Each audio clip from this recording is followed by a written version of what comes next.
கொண்ட இரட்டை காப்பியங்கள் என்று சொல்லப்படுகின்ற இளங்கோவடிகள் எழுதிய சிலப்பதிகாரம் மணிமேகலை நூல் சிலப்பதிகாரத்தின் சில பகுதிகளை காணவிருக்கிறோம். சிலப்பதிகாரம் 3 காண்டங்களாக பிரிக்கப்பட்டிருக்கிறது. அதில் இன்று முதல் காண்டமான புகார் காண்டத்தை பார்க்கவிருக்கிறோம். புகார் காண்டத்தை பற்றி நமக்கு சிறப்புரையாற்ற வருகிறார் திருமிகு உமாகாந்தி அங்குராஜ் MA MEd அவர்கள். அவரை பற்றிய ஒரு சிறு முன்னோட்டம். திருமிகு உமாகாந்தி அங்குராஜ் அவர்கள் BA, MA, B.Ed மற்றும் M.Ed பட்டங்களை பெற்றவர். BA, B.Ed பட்டங்களை முடித்த பின்னர் திண்டுக்கல் 5வது வார்டில் அமைந்துள்ள காந்தி நினைவு நடுநிலைப் பள்ளியில் ஆசிரியையாக தனது பணியை தொடங்கினார். கல்வி பணியில் அர்ப்பணிப்பு மிக்க செயல்பட்ட இவர் தொடர்ந்து கற்றலின் மீது கொண்ட ஆர்வத்தால் MA மற்றும் M.Ed பட்டங்களையும் பெற்றார். அவர் திண்டுக்கல் 5வது வார்டில் அமைந்துள்ள காந்தி நினைவு நடுநிலைப் பள்ளியில் பல ஆண்டுகளாக அர்ப்பணிப்பு மிக்க மதிப்பிற்குரிய ஆசிரியையாக பணியாற்றினார். தனது சிறந்த கற்பித்தல் சேவைக்காக 2011ஆம் ஆண்டு தமிழ்நாடு அரசின் மதிப்புமிக்க டாக்டர் ராதாகிருஷ்ணன் நல்லாசிரியர் விருது பெற்றிருக்கிறார்.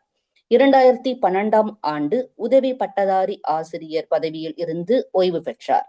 ஆசிரியர் பணியோடு மட்டுமல்லாமல் சிறந்த நிகழ்ச்சி தொகுப்பாளராகவும் மாஸ்டர் ஆஃப் செரமனிஸ் என்ற பாராட்டும் பெற்றவர். பள்ளியின் ஆண்டு விழா நிகழ்ச்சிகளை ஒவ்வொரு ஆண்டும் தன்னம்பிக்கையுடனும் சிறப்பாகவும் தொகுத்து வழங்கி மாணவர்கள் மற்றும் ஆசிரியர்களின் மனதில் நீங்கா நினைவுகளை பதித்துள்ளார். தற்போது உமாகாந்தி அவர்கள் திண்டுக்கல்லில் வசித்து வருகிறார். கல்வித்துறைக்கான அவரது அர்ப்பணிப்பு, தலைமைத்துவம் மற்றும் சிறப்பான பங்களிப்பிற்காக இன்று வரை அவர் பள்ளியிலும் சமூகத்திலும் நினைவு பெற்று வருகிறார். அவர்களை சிலப்பதிகாரத்தின் புகார் காண்டத்தை பற்றி சிறப்புரை தர அன்போடு அழைக்கிறோம். வாங்கம்மா. அனைவருக்கும் வணக்கம். திணை அமெரிக்கா நிர்வாகத்திற்கு என்னுடைய அன்பு கலந்த மகிழ்ச்சியை தெரிவித்துக் கொள்கிறேன். நான் இப்பொழுது புகார் காண்டத்தில் உள்ள 10 காதைகளை பற்றி பேச இருக்கிறேன். பொதுவாக சிலப்பதிகாரத்தில் 3 காண்டங்களும் 30 காதைகளும் உள்ளன. இதில் புகார் காண்டம் 10 காதைகளையும், மதுரை காண்டம் 13 காதைகளையும், வஞ்சி காண்டம் 7 காதைகளையும் கொண்டது. இதில் புகார் காண்டத்தில் உள்ள 10 காதைகளை பற்றி நான் மேலோட்டமாக பேசுகிறேன். சங்க காலத்தில் இலக்கியங்களான 10 பாட்டு, 8 தொகை, 14 கீழ்கணக்கு நூல்களில் கடவுளை பற்றியோ, அரசரை பற்றியோ, பெரிய செல்வந்தர்களை பற்றியோ மட்டுமே பாடுவர். ஆனால் சாதாரண மக்களை பற்றிய காப்பியம் சிலப்பதிகாரம்.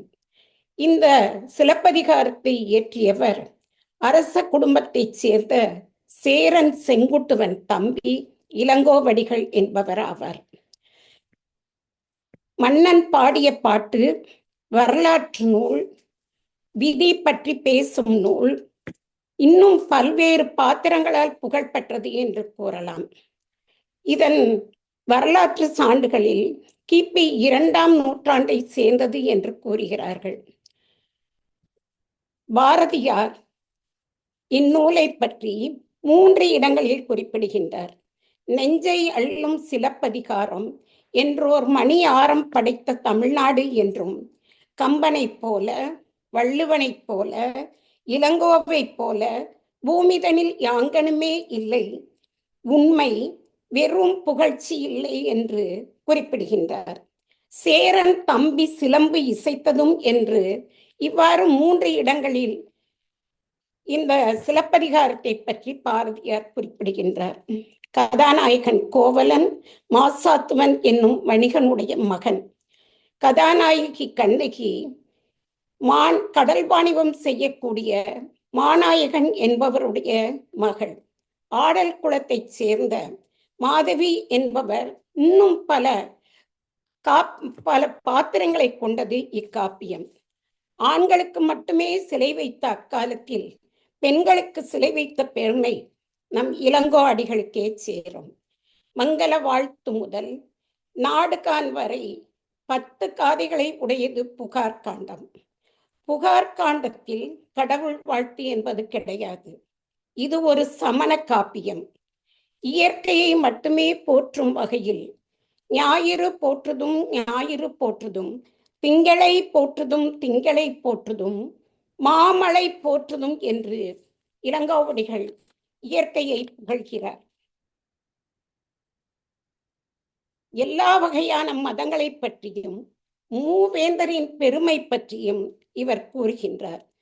சிலப்பதிகாரமும் மணிமேகலையும் இரட்டை காப்பியம்.